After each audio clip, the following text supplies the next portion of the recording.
On the morning of December 4th, 1872, a ship was found drifting in the Atlantic Ocean with its sails set, its cargo intact, and its lifeboat missing, but not a single soul aboard.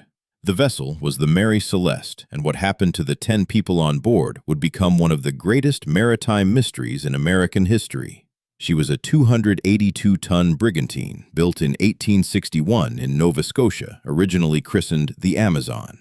After changing hands several times, she was eventually purchased by Captain Benjamin Spooner Briggs, a deeply religious and respected American mariner from Massachusetts. Briggs was not an adventurer chasing glory. He was cautious, experienced, and known for sound judgment. When he took command of the Mary Celeste in 1872, he intended nothing more dramatic than transporting 1,701 barrels of industrial alcohol from New York to Genoa, Italy.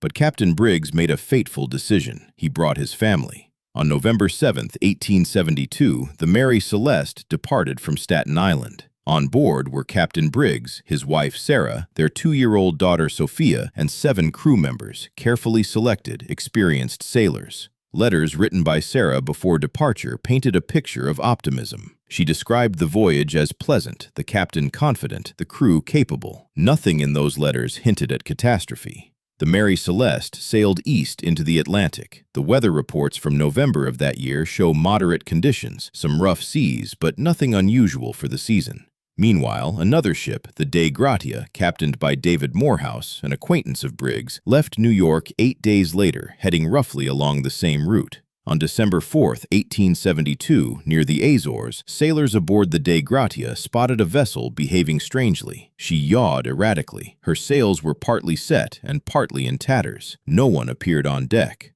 Captain Morehouse suspected trouble. He sent a boarding party. What they found stunned them. The ship was deserted. The cargo was still in place. The crew's personal belongings were untouched. The captain's navigational instruments were missing, along with the ship's single lifeboat. There was no sign of struggle, no blood, no overturned furniture, no damage suggesting violence. The galley stove was cold, but there was food still prepared. The last log entry was dated November 25th, 9 days earlier. It was as if everyone had calmly walked off the ship.